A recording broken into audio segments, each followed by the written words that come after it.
Okay, hey guys. So I wanted to make a video, especially in light of recent news with the whole Connecticut shooting in Newtown at Sandy Hook Elementary. Sorry if I'm umming a lot. I'm trying to process the right way to say the things that I really want to say. And this video, as you can tell by the title, is going to do with mental illness. And I'm having a really hard time trying to explain and put into words, although it's crystal clear in my head, exactly what it is that I want to talk about. Mostly, it's the stigma that surrounds mental illness that has got me extremely perplexed as of recently.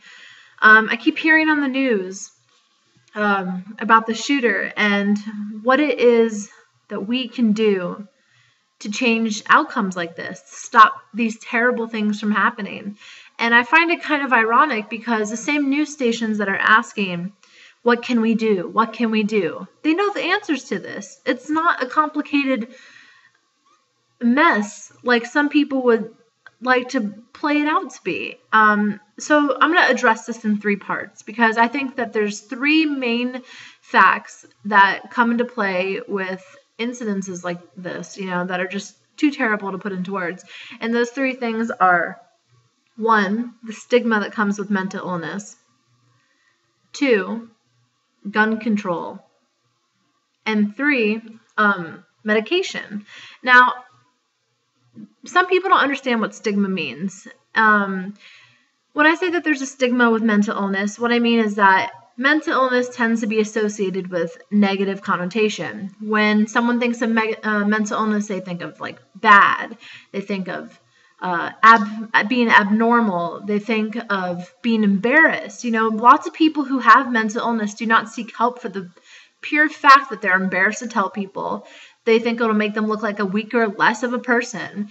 They think that they maybe are overanalyzing things or over-dramatizing things, and when they ask for help, they're not going to receive it because it just looks like they're whining. And I want people to understand that mental illness is not something you can just get over. And if it was, people would be suffering. Trust me, I am a very strong-willed person, and I suffer from mental illness. I suffer from depression and anxiety, and it takes everything in my power not to succumb to the pure fear that my anxiety puts me through. Anxiety is terrible. For anybody who has it, you know exactly what I'm talking about. Your heart races, you can't breathe, you're crying. It's like your body physically reacts like you're dying, and you cannot do anything about it. Like I'll be sitting on my couch and I'll just feel terrible instantly, and I can't breathe, and I feel like I'm choking, and it's like my body creates these physical symptoms, which in turn gives me anxiety. And I put those physical symptoms with mental thoughts because it's easier to put, something that's happening to you onto something else. It makes it easier to maybe deal with and cope with. But mental illness is not something you can just get over. It requires, either a major lifestyle change or seeking help. And that's something that I have done both of. I have a scheduled sleeping time. I can't just be like the person who stays up till 4 a.m. these days. I have to eat certain things, and I have to go to therapy, and I have to get on medication. It's so hard. People with mental illness are looked down as being weak, but truthfully, they're some of the strongest people ever. Imagine your own mind being the most terrible place. Imagine your own mind being this black hole that you just can't get out of. You can't escape your mind. Maybe you can escape certain situational factors, but you can never escape yourself.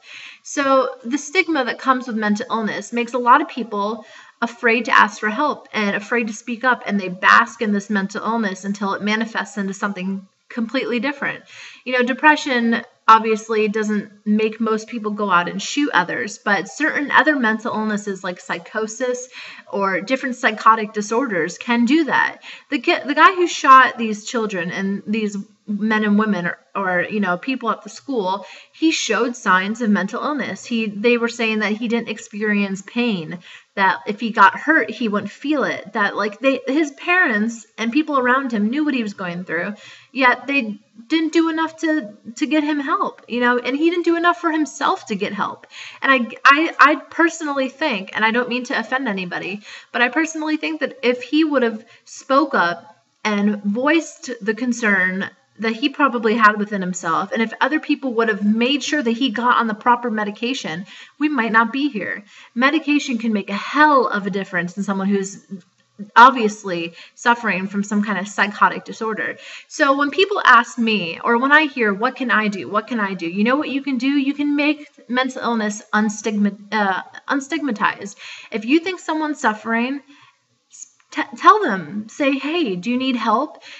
Be the hand that guides them to getting something they obviously are too afraid to get for themselves.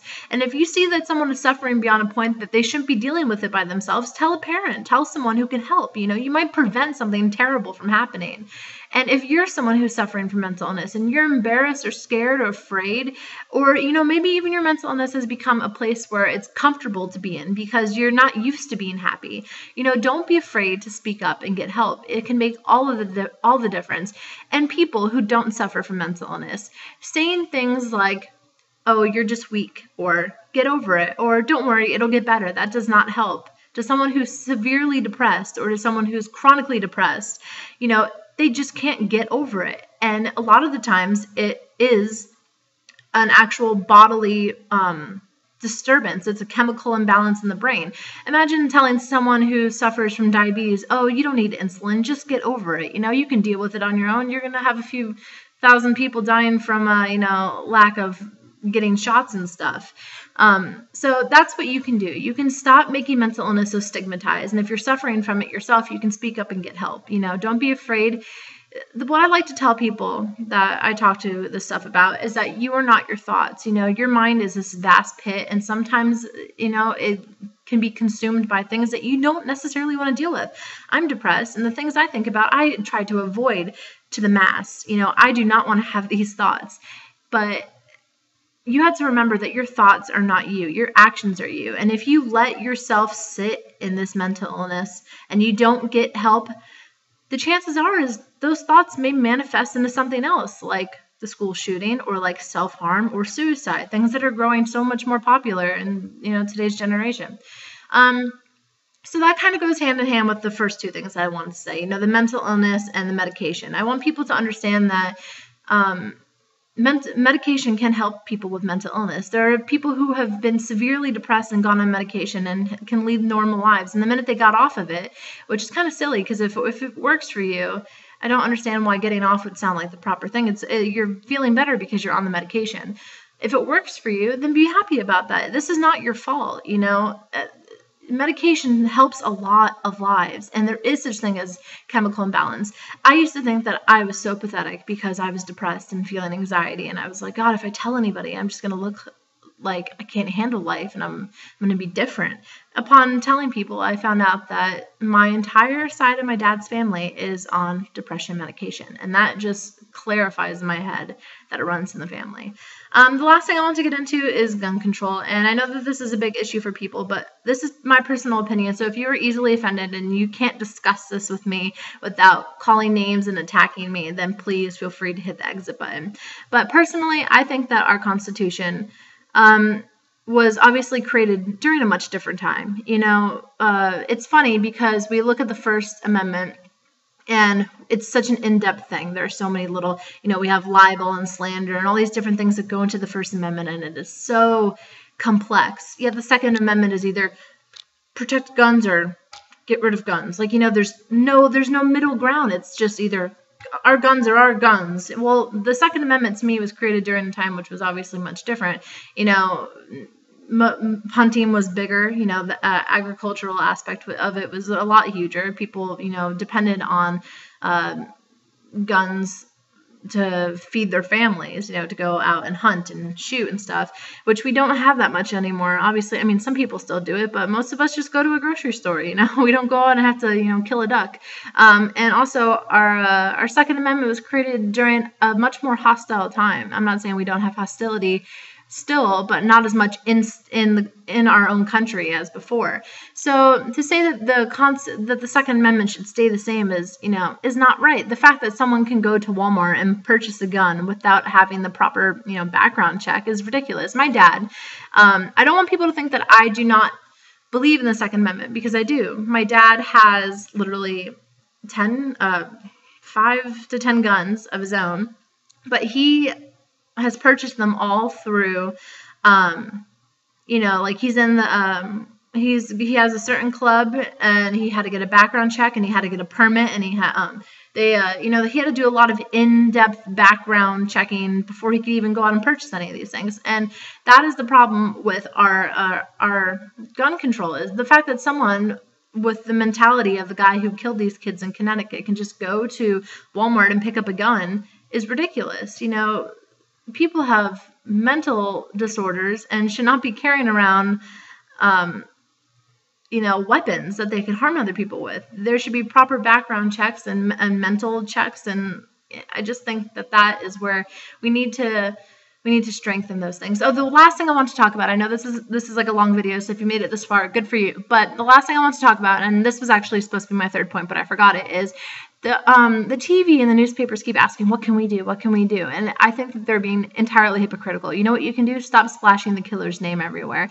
This need to put the person who committed the crime everywhere and the death toll everywhere is what brings a lot of these people out of the work. Someone says, I want to top that. I want to do a bigger number. I want to make it more horrific. And they come out. Morgan Freeman, if you can look it up, just type in Morgan Freeman's response to the Connecticut shooting. The way he talked about it was exceptional. And it sounds terrible to place that word within the context, but if you read it, you'll know what I mean. He basically said that all these newspapers and shows put the killer's face everywhere and put the death toll everywhere, and that is what is increasing the likelihood of things like this from happening. How many victims' names do you remember? But how many of the people who committed such an assault, how many of their names do you remember?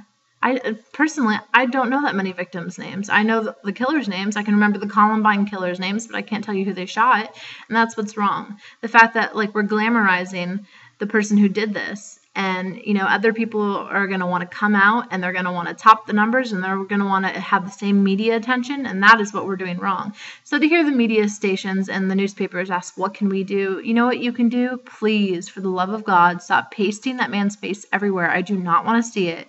I do not want to hear about the death toll. I know that it's important to obviously inform people of these things, but to reiterate it over and over and over again, where it sounds like it's the main concern and it's the main point of the story or of the event, is not right. So that's just where I stand on things. Stop stigmatizing mental illness. Help someone if you can, and get help for yourself if you can. Do not be afraid to be different or to speak up and better your life.